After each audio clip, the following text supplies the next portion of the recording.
میں نے مقالے کو 3 حصے میں بانٹا ہے. حالات زندگی اور غزل گوئی. ڈائریکٹ غزل گوئی شروع.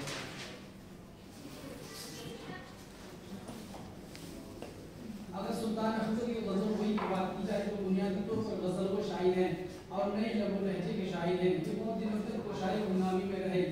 یہی وجہ ہے کہ ان کے شعری مجموعے بہت تاخیر سے شائع ہوئے. ان کا پہلا شعری مجموعہ انتصار کے نام سے 1994 عیسوی میں شائع ہوا جو کہ ان کی شاعری کی 3 دہائیوں پر مشتمل ہے. اس مجموعے میں 1960 سے 1980 کے درمیان کی شعری تخلیقات ہیں. دوسرا مجموعہ غزلستان 2014 اور تیسرا مجموعہ برالکشنا 2016 میں شائع ہوا. شاخ طلب کلیات ہے. پس از ہنر سلطان اختر کی نمائندہ غزلوں کا ایک انتخاب ہے جو 2017 میں منظر عام پر آیا.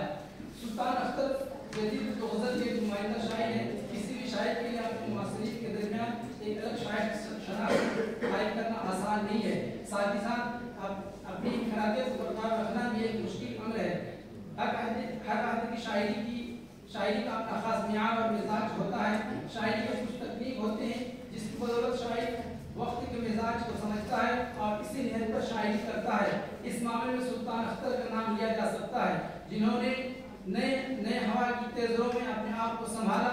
ان کی شاعری کا مقصد احتجاج کرنا نہیں ہے. انہوں نے زمانے کے نشے و فراز اور سرد و گرم کو برداشت کیا ہے. انہوں نے کبھی بھی اپنے انداز کو ترجیح سے نہیں برتا. ہمیشہ نظم و مطلب لب و لہجے میں انہوں نے ادب کی بھرپور آبیاری کی. لفظوں کا دروبست ہی سلطان اختر کو اپنے معاصرین کو ممتاز کرتا ہے. یہاں پر یہ بات قابل غور ہے کہ 1960-70 کے درمیان شاعری کے ڈکشن اور تھیم میں تبدیلی کی کوشش کی گئی. روایت کے خلاف بعض شعراء نے خوب احتجاج کیا مگر سلطان اختر نے اپنے کو روایت سے منسلک رکھا جن کا نتیجہ یہ ہوا کہ ان کا شاعر ناشنور اپنے ہم اثروں میں منفرد ہو گیا. انہوں نے لایانی اور مبہم باتوں سے گریز کیا جو 1960 کے بعد جدیدیت کے اثر سے پروان چڑھ رہی تھی. جدیدیت کے عروج کے زمانے میں سلطان اختر نے اپنی الگ راہ نکالی. ان کی شاعری میں نرم اور مدبر لب و لہجے کی جو خاصیت ہے وہ ہمیں مقدمین شعراء کے یہاں کم نظر آتا ہے. انہوں نے اپنے کلام میں نئے تراکیب کا استعمال کیا ہے. الفاظ کو نئے پس منظر میں بڑے خوبصورتی سے پیش کیا ہے جس کے سبب معنی و مفہوم میں ایک نئی معنویت پیدا ہوئی ہے. سلطان اختر کے حوالے سے یہ بات قابل غور ہے کہ جدیدیت اور مابعد جدیدیت کے عروج و زوال کے بعد جس طرح غزل میں کلاسیک عناصر کو شامل کرنے کی کوشش کی جا رہی ہے اس سے سلطان اختر کی غزلیں بہت اہمیت مستحمل ہو گئی ہیں. چند اشعار دیکھیں. کاسائے دل سے لہو آنکھوں سے پانی لے گیا اپنا قصہ کہہ کے وہ میری کہانی لے گیا.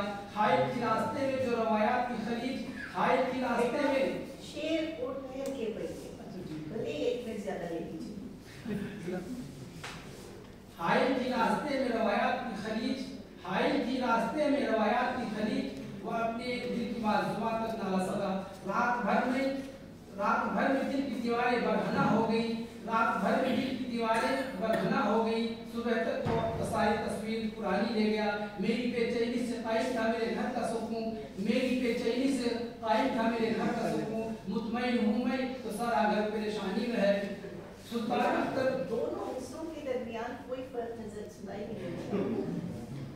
آپ مقالہ پڑھتے ہوئے تو تھوڑا شعر پڑھتے ہوئے تھوڑا چاہیے نا. اچھے شعر کا فرق نہیں ہو جاتا ہے تیز پڑھنے سے.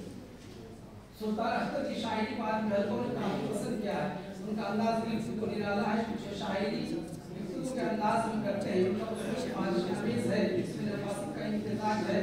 سلطان اختر کی شاعری اور اسلوب سے متعلق شمس الرحمان فاروقی کا یہ کہنا بہت درست ہے. اسلوب کی سطح پر دیکھیے سلطان اختر نے خوبصورت فن فارسی امیز نفاست اور روزمرہ کی گفتگو کے عام کا ایسا امتزاج ایجاد کیا ہے جس میں کوئی ان کا شریک نہیں. یہ ایسا اسلوب ہے جس میں ظفر اقبال جیسی طباعی اور موزونی نہیں اور نہ ہی شہریار جیسی شائستہ لطافت ہے. نئی غزل کے مختلف اسالیب کے گھر پر ظفر اقبال ہے اور ایک گھر پر شہریار. لیکن سلطان اختر ان دونوں حدود اور ان کے درمیان واقع خطے میں دامن کشا رہنا چاہتے ہیں.